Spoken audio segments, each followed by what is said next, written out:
falar sobre o lançamento do livro Receitas Sem Nestlé.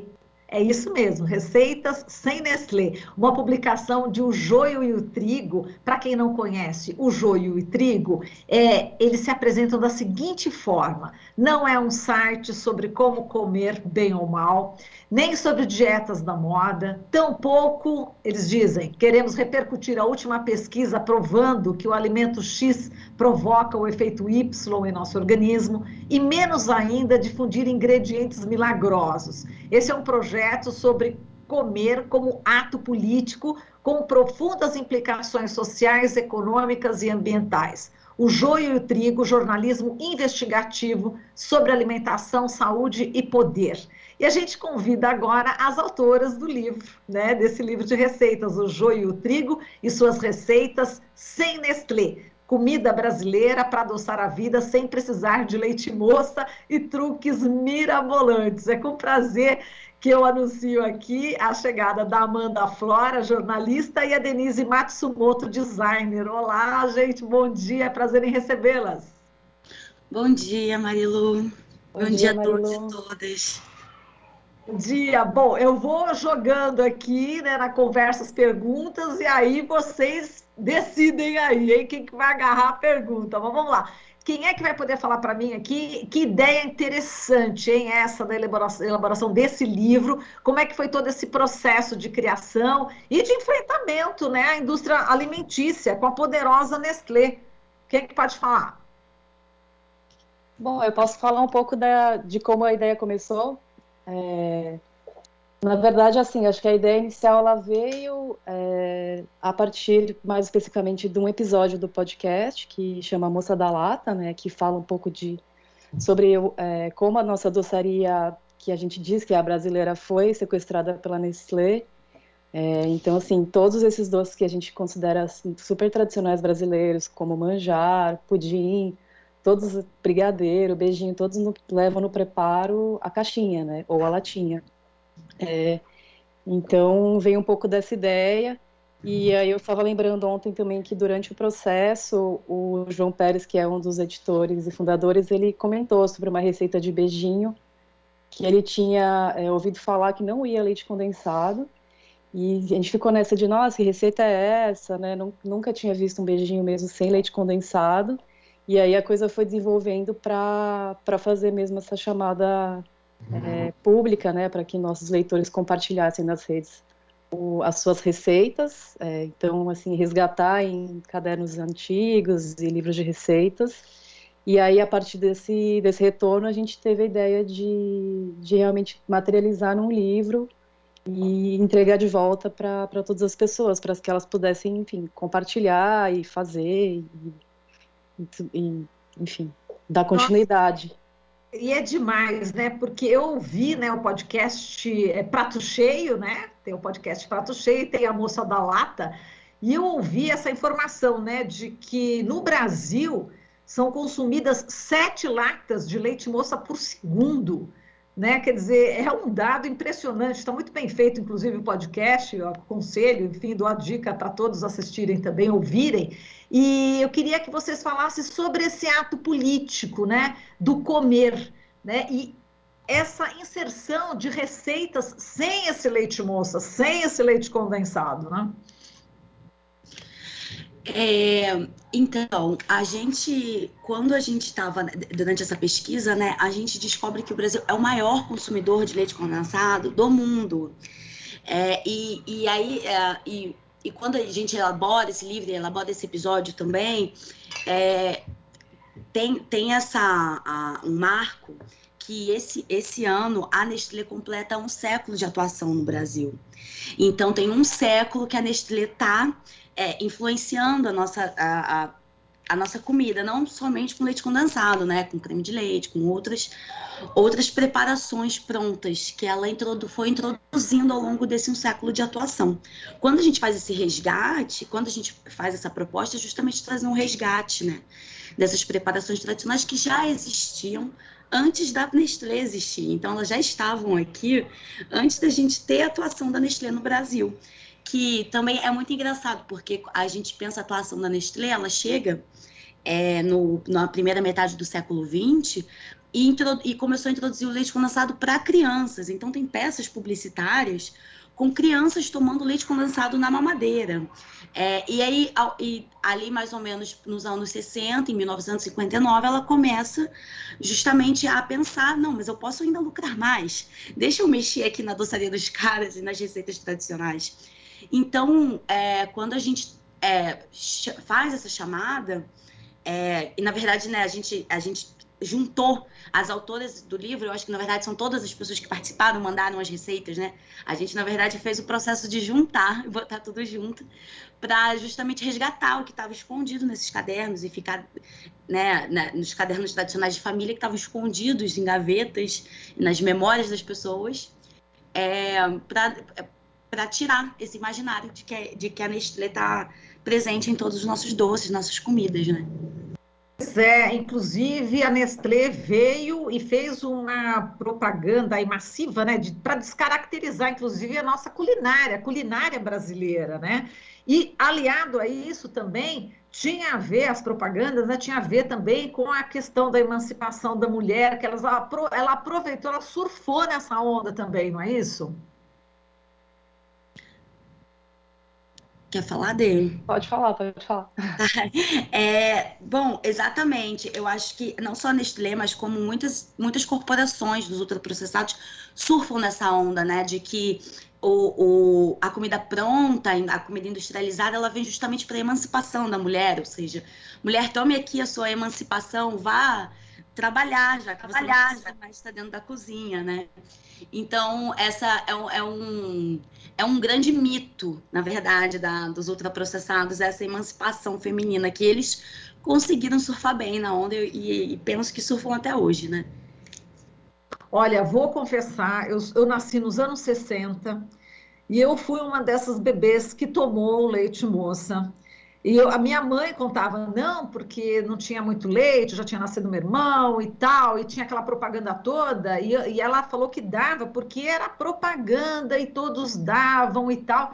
Quer dizer, imagina, né, para um bebê tomar aquela quantidade de açúcar, né, que existe no leite moça, os malefícios, e aí a gente fala sobre a questão da obesidade infantil, né? E sobre a obesidade de uma forma para todas as idades, né? Todas as consequências que isso trouxe, né? Para milhares de pessoas. Então, esse livro de receitas, que aliás está lindo, maravilhoso, com ilustrações maravilhosas, né?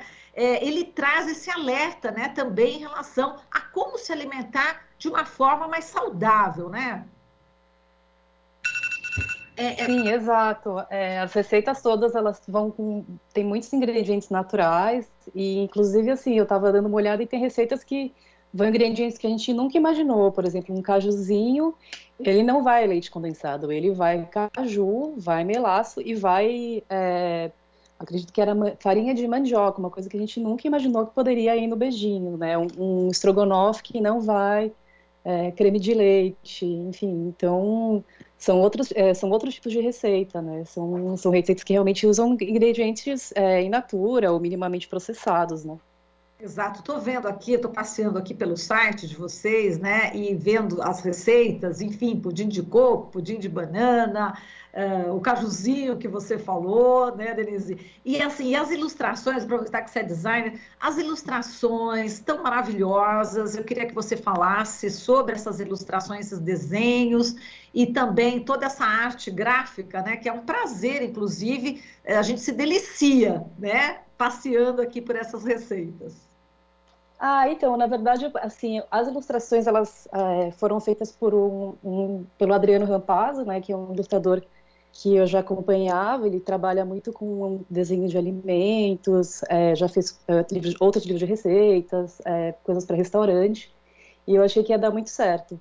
Então, assim, a princípio a gente tinha muito essa referência dos cadernos e livros antigos, então a gente queria ter um pouco dessa característica no projeto, um pouquinho mais retrozinho, mas aí também recebendo o trabalho dele, que é a capa e essas ilustrações internas, a gente foi desenvolvendo o projeto e tentando inserir elementos manuais também. Então, os títulos foram feitos pela Clara, que também é designer do Joio, e a gente foi juntando as coisas, compondo o projeto, e também a gente quis resgatar um pouco essa memória do caderno antigo, que você vai e anota a dica, quando você fez, eu usei tanto, essa colher aqui não era muito cheia e tal, que é bem aquela coisa de caderno que a minha mãe tinha, né, que até hoje ela tem várias anotações lá.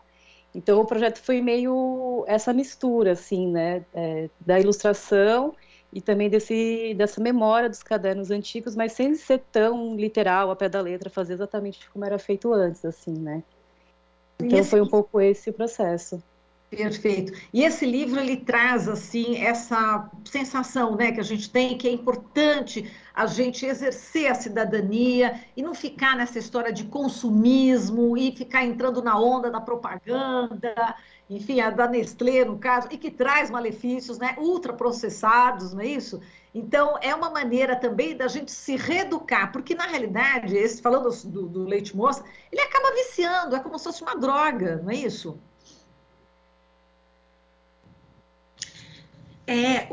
Na verdade, a quantidades enormes de açúcar, né? A gente tem. Já existe algumas pesquisas que falam dos malefícios dos ultraprocessados, então, e o leite condensado é um ultraprocessado, e foi interessante isso que você falou, Marilu, que você foi uma criança que tomou o leite condensado, né? E que era muita propaganda, mas é justamente isso, né? Muitas corporações, elas trazem a desculpa de que ela faz o produto e você ali faz a sua escolha, se você quer utilizar ou não. Mas, na verdade, não é bem assim, porque com a quantidade massiva de propaganda que a gente recebe por todos os lados, é um pouco difícil ficar. As nossas escolhas, elas não estão tão livres assim, né? Então, é justamente isso, é um alerta para mostrar que a gente não depende dessas corporações para fazer as nossas preparações tradicionais, a nossa comida. E justamente isso, essa reeducação para mostrar que a gente pode sim se divertir, é uma diversão, pode fazer comer bem, comer doce, comer gostoso, sem precisar de grandes corporações por trás disso, né? Agora eu queria perguntar as duas em relação à propaganda, né? Veja bem, eu tenho amigas, né, na mídia tradicional, e quando existe um assunto desses, por exemplo, ela fala, nossa, que interessante, receita sem Nestlé, mas você colocaria aí na emissora de TV que você trabalha? É impossível, porque, obviamente, tem aquela propaganda continua, né? Continua a propaganda massiva, né? Eu queria que vocês falassem sobre isso, né? O papel também dos meios de comunicação em não colocar exatamente a verdade, mas nesse sentido, né? A verdade científica, né? De que faz mal, não é isso? Conta pra gente.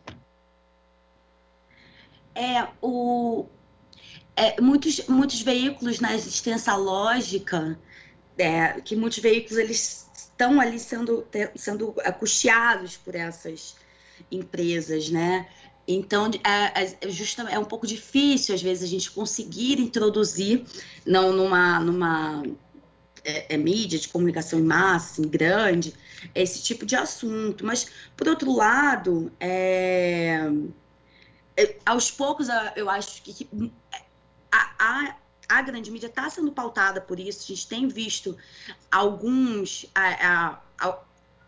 jornais, né, alguns especiais sobre esse assunto, ainda que não colocando as empresas como as vilãs, né? Então eles vão nesse lugar da maneiração, colocando dentro do indivíduo, né? Então, assim, um pouco desse discurso da mídia. Então, você é indivíduo que tem que ser uma pessoa controlada, não a grande empresa que está fazendo esse mal. Então, se tem essa preocupação, mas ainda o discurso um pouquinho solto, né? Não é um discurso solto. Sim, é um grande desafio a gente conseguir ultrapassar esse discurso solto. Exato, é isso, né, Denise? É difícil, mas tem também profissionais que são comprometidos, né? Jornalistas comprometidos e que acabam aí, de alguma forma, fazendo exatamente o que a Amanda falou, né? Fazendo essas coberturas, né, jornalísticas, abordando o perigo, né, do ultraprocessado, né, Denise? Isso, exatamente, assim, eu acho que o que a Amanda falou é bem isso, eu acho que a gente acaba, você vai ter talvez uma matéria na grande mídia falando de preparo sem leite condensado, mas eu acho que dificilmente vão falar do leite moça especificamente, ou falar de alguma marca, até porque essas marcas mesmo têm tentado fazer um marketing de produtos mais saudáveis. Ah, então esse é um ultraprocessado, mas ele não tem açúcar. Esse é um ultraprocessado, essa é uma papinha, mas ela é uma papinha orgânica. Então, assim, fica nessa coisa de, a gente também está fazendo a nossa parte, a gente está te dando opções, mas no final das contas, as nossas receitas a gente acaba muitas vezes consumindo marcas, né? Então, o leite moça, a nossa alimentação é muito baseada nisso, fazer um caldo com um caldo quinoa, então é uma alimentação muito baseada mesmo na produção dessas corporações, né? Perfeito. Bom, e agora vamos só finalizando aqui, como é que as pessoas têm acesso, né, ao livro Receitas Sem Nestlé? Bom, a gente disponibilizou o PDF para baixar gratuitamente, né? Então essa vantagem não ser impresso, ele pode rodar, pode ser mandado por Zap, no nosso site, que é o joiotrigo.com.br, que dá para acessar direto, dá para acessar também pelas redes sociais, todas têm esse link lá, e é só realmente entrar e baixar e distribuir, fazer as receitas, de repente nos mandar outras receitas para fazer um volume 2 desse livro, porque realmente está rodando muito, assim, a gente ficou muito contente com isso. Receberam muitas receitas, Denise? A Amanda que deve saber das receitas, não sei se a gente recebeu ainda alguma nova. Entendi, enfim, mas vocês aí fazendo todo esse trabalho de pesquisa, enfim, foi um trabalho bem interessante, viu? Eu quero parabenizar vocês e vamos ver se a gente consegue já fazer o volume 2, hein? A gente agradece aqui a Amanda Flora, jornalista, e a Denise Matsumoto, designer, que estiveram totalmente envolvidas aí nesse livro, O Joio e o Trigo e suas receitas sem Nestlé, comida brasileira para adoçar a vida sem precisar de leite moça e truques mirabolantes. Meninas, muitíssimo obrigada, parabéns e um forte abraço, viu? Sucesso para o livro. Obrigada, Marilu. Um beijo. Um beijo. Você está ouvindo Jornal Brasil Atual. As notícias que os outros não dão.